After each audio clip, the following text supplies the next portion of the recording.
All right, well, here's a few news stories that I thought were interesting. I mentioned this one yesterday.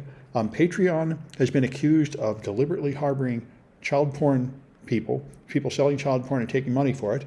And today, Patreon denied it all and said they make it up. And some independent researchers said they researched the person that made these videos claiming it, and they were a known fraud. So it was all just fake. But then a rebuttal to that came out, which is what this is. This is the current article with the whole story. So people originally filmed a TikTok and other things accusing of this. Patreon made a statement denying it all. And then they look on Glassdoor, and there was one post recently on Glassdoor, which they say came from like a known untrustworthy account. But these are all the way from years ago. Many things at Glassdoor, from 2020 and 2021, from people that have left talking about this. Apparently this has been known for years, and these allegations have been flying around for years. So it does seem like there's more to it than just one nut making a exciting fraud. So this is why it needs to go to court. They need to really collect the evidence. They need to really find out if this is true. But it's not just one nut doing it in the last couple of weeks. It's been brewing for a while. So we'll see what comes of this. See, somebody says the new Mustang just dropped officially. I don't know if that makes tech news. Just really the Mustangs. Is it electric?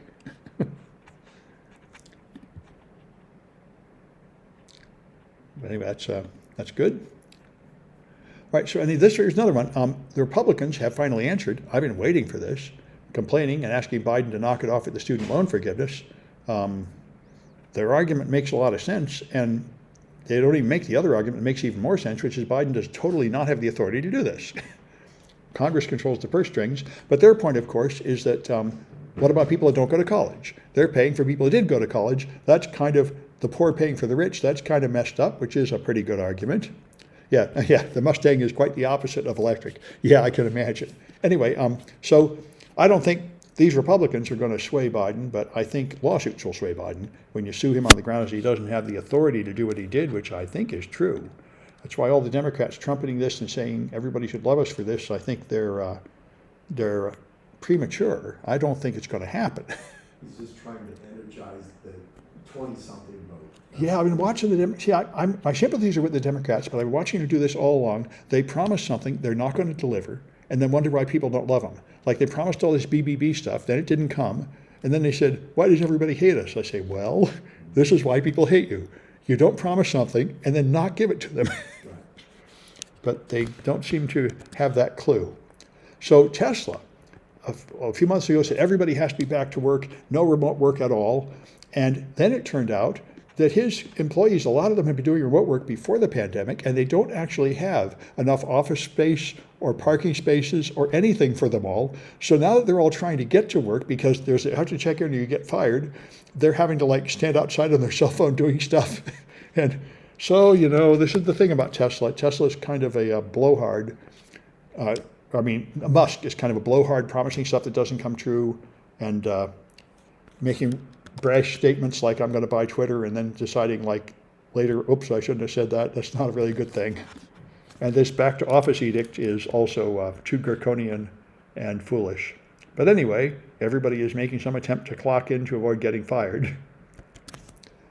So apparently the COVID transmission has plummeted in LA, so they're going to loosen their mask guidance, which has been strong. We're just going up and down with this stuff. I got my booster. I got the new booster, so I reckon. When did you do that? Wednesday. It became available last week. You can just go to Walgreens, sign up online, get an appointment. It's the one with the bivalent, trivalent? Yep, supposedly the better, the new improved one. So I recommend getting it, especially since this will be the last free one. Yeah. But anyway, I get all the boosters I can. I've had 5 shots. Get your flu shot too? No, I was gonna, and they wanted to charge $69 for that. And I said, well, I'll get it free at Kaiser. And then I looked up and they said, well, you really should wait till October anyway, because it doesn't last too long.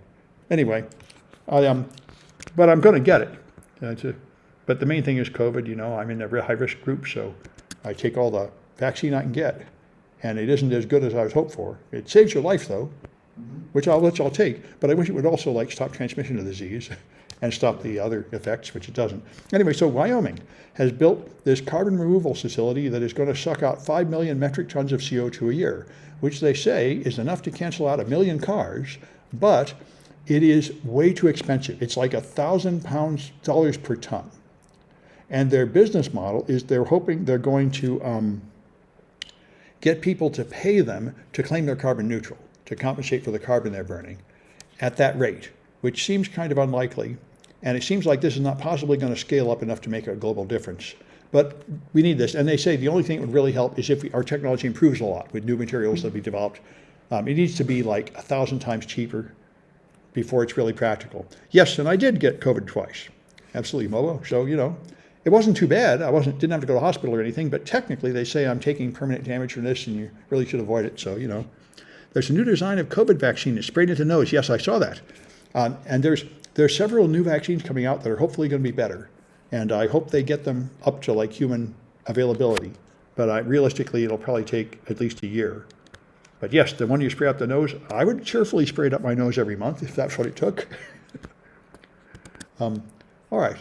And oh yes, this is City College blocking crypto. They block all crypto news as if it was malicious. Maybe I'll get to this one since, I won't, it'll follow up the online thing. I have to switch my VPN to get to it. Anyway, the Treasury blocked Tornado Cash. Tornado Cash is a mixer to anonymize transactions, and that's where a lot of the stolen money from ransomware and other thing goes. They run it through Tornado Cash to mix it with other people's money so you can't tell where it went. And so the US Treasury blocked Tornado Cash, and they banned a bunch of Tornado Cash addresses and put them on the list of like export bans, like North Korea. So you can't have anything to do with them. And then a prankster sent money from those accounts, small amounts of money, to a bunch of celebrities. So now they're technically in violation of the ban. They've received money from the forbidden account. And the Treasury has said, we're going to exercise prosecutorial discretion and we won't punish people who have small nominal amounts transferred apparently against their will. And we will now have some way for people to withdraw their money from Tornado Cash because they froze it. And so anyway, this is another of the early government attempts to regulate cryptocurrency. It's happening more and more. Government is banning certain accounts, reclaiming funds, freezing certain services. And this is necessary. As crypto matures, nobody's going to take it seriously until there is some degree of fraud protection and government oversight, because there's so much fraud and crime in crypto. And apparently there's going to be an Amtrak strike. They're going to shut down the rails on Friday. They've already canceled a bunch of routes because they're afraid they wouldn't be able to finish the route if it does shut down on Friday. And that is going to foul up everything because some large percentage of our food and everything moves by rail. So it's going to cause shortages in the grocery stores and everything. I haven't looked into this or heard that much about it. I saw one guy complaining on Twitter that said, the reason they aren't covering it is because anybody that looks at this will discover that the protesters are entirely correct. They're totally being abused by these rail companies and they should go on strike. And that might well be true for all I know. But anyway, it looks like they are going to go on strike. And that's going to foul up our supply chain in America. And I've already noticed, even now, I noticed a lot of stuff missing at the grocery store, even now. So I think, I went in there and looked for laundry detergent, and they didn't have the stuff I wanted, and sunblock, and they didn't have stuff I wanted. They've got like 1/4 of the usual variety of stuff. So I think something's already kind of fouled up about our supply chain. And I guess it's going to get worse. All right. So at 6:09, I think that's good enough. Oh, all right. Well, I'll mention it in the next bit so everyone notices it. So